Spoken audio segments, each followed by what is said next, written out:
Even if all the world came against us, I would not worry. I command you. You are fine soldiers, the best of our people, respectful of the gods, and brave as lions. What else matters? Now prepare yourselves.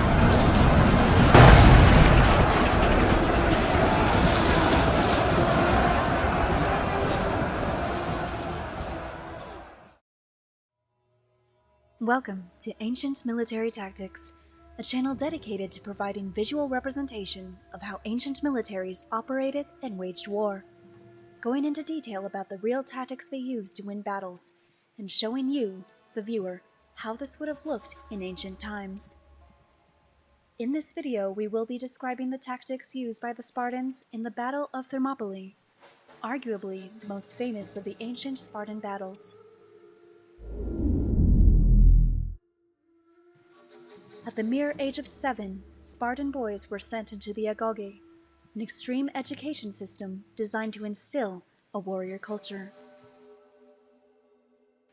Through ancient texts and Hollywood films, we have seen how the Spartans were viewed during their peak height of military strength. They were known as a fierce, battle-loving society.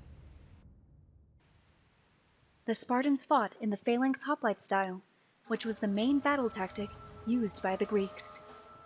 Their massed ranks of men wore body armor and helmets.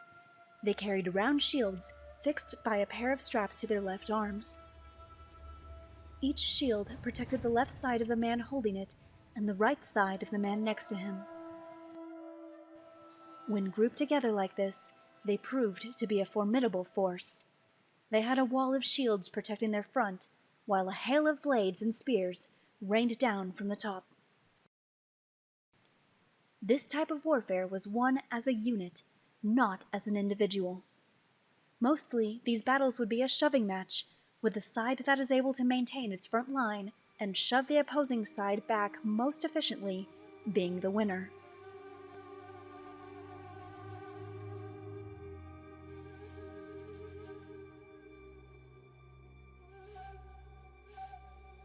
The Spartans' armor consisted of a round shield called a hoplon, bronze greaves, a helmet, and breastplate. For offense, they also used their shield, and they would wield a 6 to 9 foot spear accompanied with a short sword, either the xiphos or kopis. The kopis sword being the short curved sword portrayed in Hollywood films.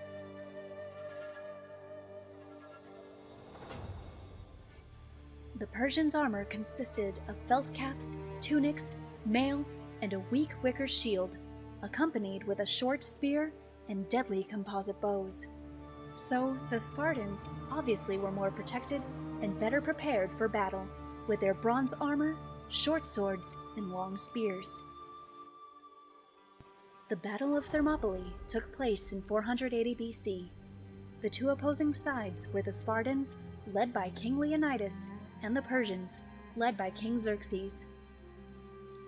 Leonidas led a Greek army of 7,000, while Xerxes led a Persian army of anywhere between 70,000 and 300,000 men. For 2 days, the Spartans were able to hold off the Persians, their phalanx hoplite style of battle proving well against this Persian army. Now, we will show you, using Total War's engine, what this would have looked like in ancient times. Here you see, more or less, what the Battle of Thermopylae would have looked like. A small number of Spartans facing off against a seemingly endless sea of Persians. Though vastly superior in terms of quality of military, the Spartans were greatly outnumbered. So, rather than take on the Persians in open ground, where the Persians would have simply just surrounded the Spartans and used their numbers to grind them down, the Spartans used the terrain to their advantage, seeking out constricting landscape so as to force the Persians into tight, unmaneuverable battle conditions. Here, in this tight fighting arena, where the Spartans could employ their style of phalanx battle to its full potential, the numbers of the Persians wouldn't have been as much as an advantage. For 2 days, wave after wave of Persian attacks crashed into the Spartan phalanx walls. The Spartans suffered minor losses, while the Persians were dealt devastatingly brutal losses. The Spartans would simply form their phalanx and march forward into advancing Persian lines, knocking down enemies as their fellow Spartans behind them delivered death blows to the downed men who had fallen underfoot to the Spartan advance. It was not until the Persians learned of a hidden path that led to the rear of the Spartans that King Leonidas and his men were undone. But for 2 unimaginably brutal days, King Leonidas and his Spartans showed King Xerxes why the Spartans were so feared in those times. And this battle foreshadowed how future events would uncover for King Xerxes, a topic we will get into in later videos.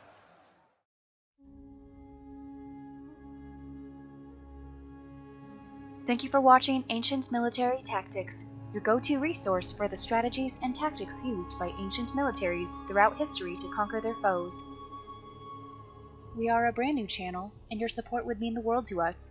So, if you liked this video and would like to see more, please subscribe and leave in the comments which ancient military tactic you'd like to see next. Until next time, thank you and have a wonderful day.